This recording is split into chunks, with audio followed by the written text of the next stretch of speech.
Assalamualaikum dan selamat sejahtera murid-murid.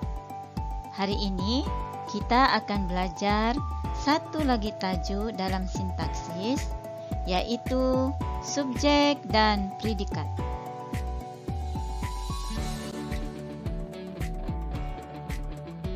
Mungkin ada di kalangan para pelajar yang telah mengetahui apa itu subjek dan apa itu predikat. Namun, hari ini cikgu ingin menjelaskan lagi tentang kedua-dua bahagian dalam ayat ini agar lebih jelas dan terang. Apabila kita menulis ayat itu mestilah mengandungi dua bahagian, yaitu satu bahagian dikenali sebagai subjek dan satu bahagian lagi dikenali sebagai predikat.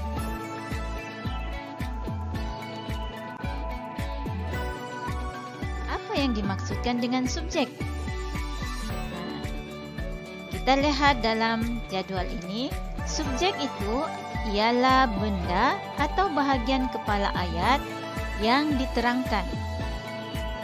Dan pengisi subjek terdiri daripada frasa nama. Binaan subjek terdiri daripada satu patah perkataan atau beberapa patah perkataan. Manakala bahagian predikat pula ialah cerita atau unsur yang menerangkan subjek. Pengisi predikat ialah frasa nama, frasa kerja, frasa adjektif dan frasa sendi nama. Berdasarkan penjelasan yang kita lihat tadi, kita akan dapati bahawa ayat itu mestilah terdiri dari dua bahagian, yaitu satu bahagian subjek dan satu bahagian predikat. Bagaimana caranya kita mengenali subjek dan predikat dalam ayat? Pertama sekali, untuk mengenal subjek, kita mesti kenal pasti perkara yang menjadi tajuk ayat. Dan tajuk ayat itulah yang akan dikenali sebagai subjek.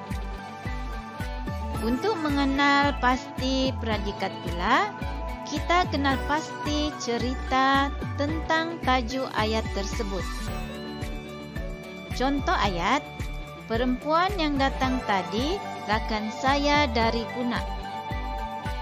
Perkara yang menjadi tajuk ayat ialah perempuan yang datang tadi. Maksudnya tajuk ayat itu ialah perempuan yang datang tadi. Bukan datuk yang datang tadi, adik yang datang tadi, lelaki yang datang tadi. Tetapi tajuk untuk ayat ini ialah perempuan yang datang tadi. Perempuan yang datang tadi ini juga boleh kita kenali sebagai pelaku. Dan dalam ayat, tajuk ayat ini dikenali sebagai subjek. Manakala rakan saya dari Kuna adalah cerita tentang tajuk tersebut. Dan dalam ayat, rakan saya dari Kuna ini dikenali sebagai predikat.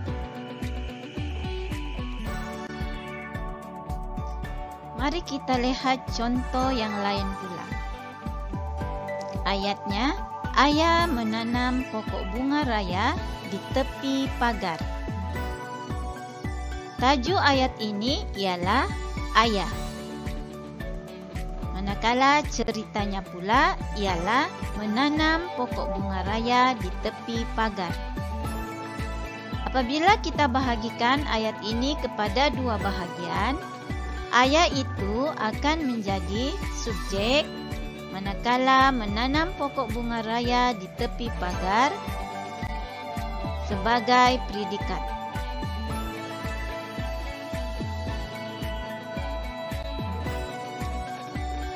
Cikgu harap penjelasan yang telah cikgu berikan sebentar tadi akan memudahkan para pelajar mengenali subjek dan predikat dalam satu-satu ayat. Sebagai latihan, Cikgu harap para pelajar dapat menjawab latihan dalam pautan yang telah cikgu sediakan di bahagian description. Sehingga kita berjumpa di lain masa. Selamat belajar.